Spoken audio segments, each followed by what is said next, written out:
eu sempre me perdoe aqui, mas eu acho que a gente passou da hora do Brasil fazer uma faxina moral. Então, a gente fazer uma faxina moral nas instituições como um todo.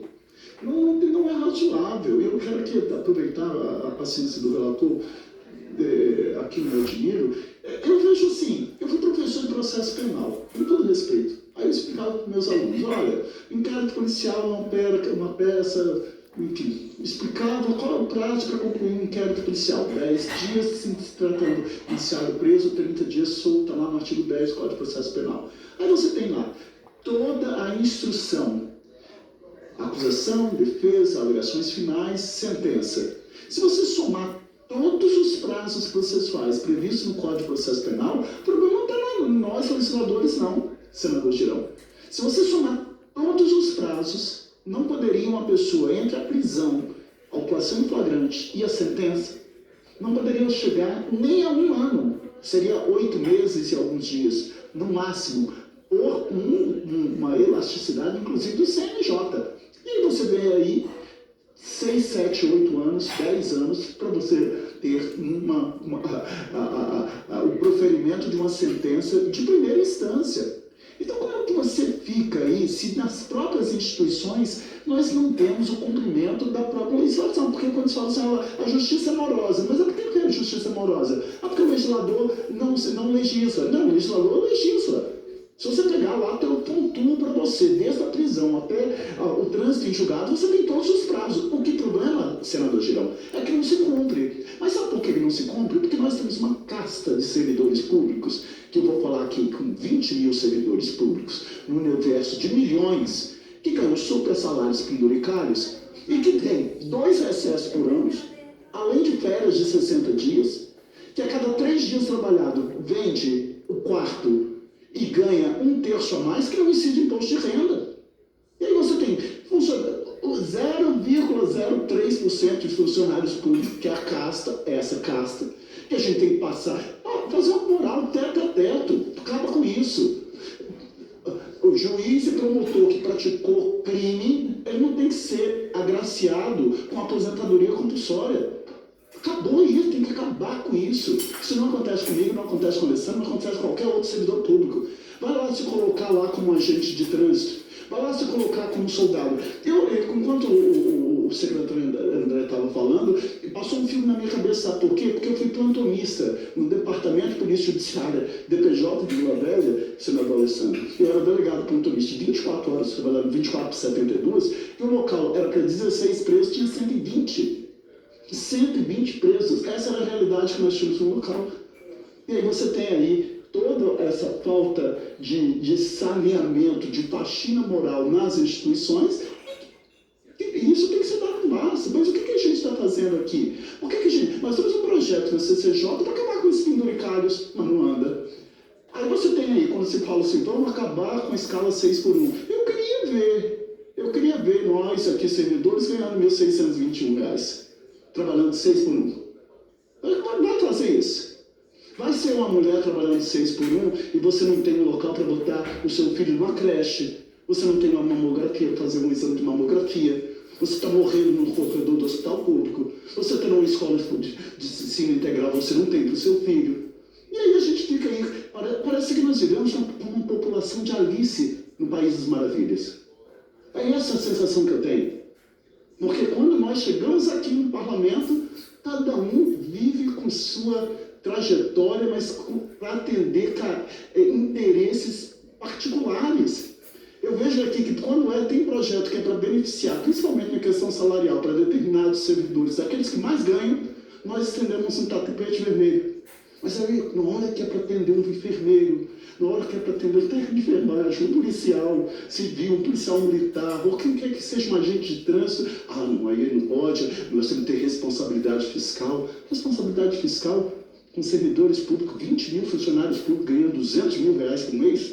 Você acha razoável? Isso fere um princípio, não tem nenhuma norma que se sobrepõe a um princípio ético e moral.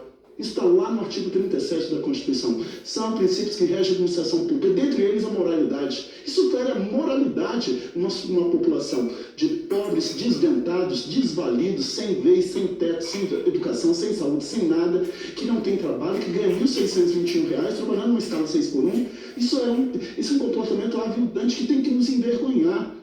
Eu não posso perder a capacidade de me indignar com relação a isso, porque uma coisa está interligada na outra. Não tem como. Como que ele vai ter lá se ele não tem orçamento para implementar políticas para dar efetividade? Como que eu vou falar?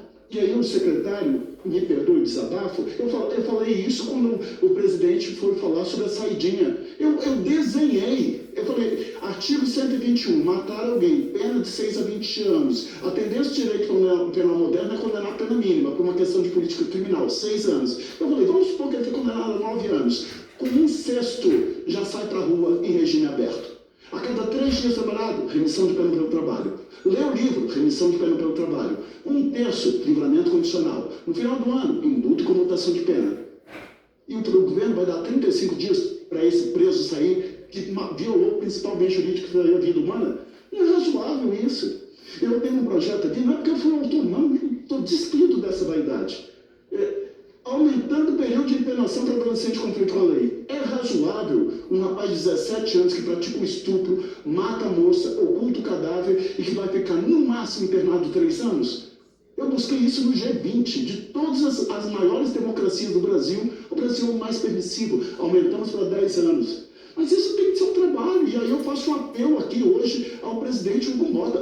Porque nós aprovamos isso aqui no Senado, senador Girão. Aprova isso lá na Câmara. Então eu acho assim, não acho razoável essas decisões, mais uma decisão do Supremo, proibindo o monitoramento das conversas de Borcado com os advogados. Aí você faz o quê? Abre um precedente para que outras pessoas tenham o mesmo tratamento. Nós temos que ter uma isonomia no tratamento, então olha o precedente pernicioso que se abriu. Nós temos que ter responsabilidade com relação àquilo que é uma determinação constitucional. Não sou eu que estou dizendo, está desde dia 5 de outubro de 88, no artigo 144, segurança pública é direito de todos, mas é dever do Estado. E o PL antifacção, com todas as alterações que houve, pelo menos permite agora que seja feito esse monitoramento, inclusive.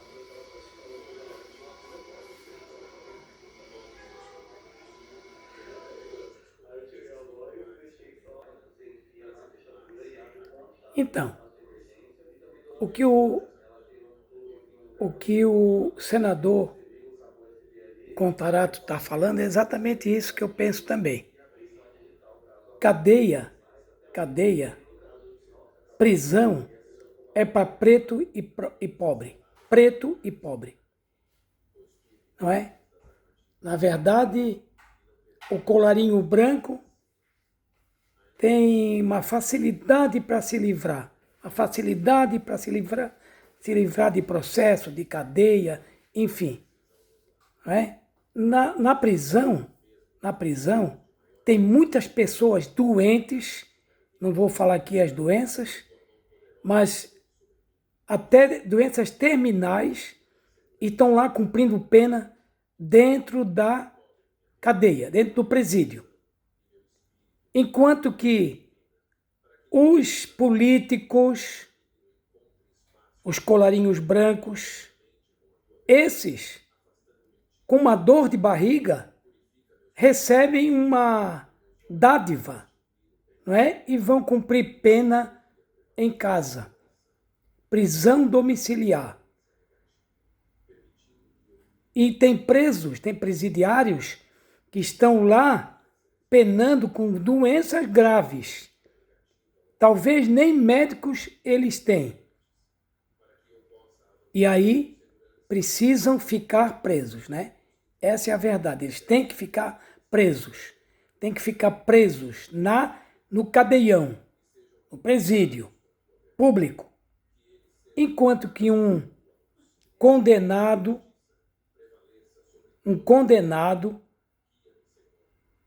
ganha o benefício. Pode ver que não tem presos de colarinho branco em nenhuma cadeia do Brasil. O que tem lá são trabalhadores e trabalhadoras que erraram na vida, cometeram um erro, um crime, e estão pagando lá. E tem que pagar, né? Tem que pagar, não estou dizendo que não tem que pagar. Tem que pagar pelo crime e mesmo doentes, eles ficam lá. Muitos criminosos que depredaram,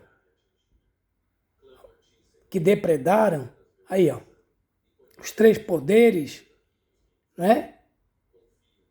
Que estão presos lá, também devem estar doentes, mas estão presos na papuda. Enquanto outros, colarinhos brancos, grandes empresários, financiadores de toda essa tentativa de golpe, estão cumprindo pena em casa, nas mansões. Vocês acham isso justo? Ou o Brasil não tem iguais? Porque se todos são iguais perante a lei deve ser cumprida para todos, de igualdade. Presos, presidiários têm que ficar na prisão. Nada de papudinha Não, é papuda. Ou outro presídio estadual. Mas que cumpra a pena, doente ou não, na cadeia. Por crime, tentativa de obstrução da democracia, né, de destruição violenta ao Estado Democrático de Direito. Então, essas pessoas acabam não sendo iguais. Elas têm dinheiro, não é? Têm advogados aos montes, os processos eles se estendem, mas quando é um pobre, quando é uma pessoa que errou, aí tem que ficar cumprindo pena na cadeia com todos os outros iguais. Mas esses não são iguais. Como diz o senador Contarato, é Alice no País das Maravilhas.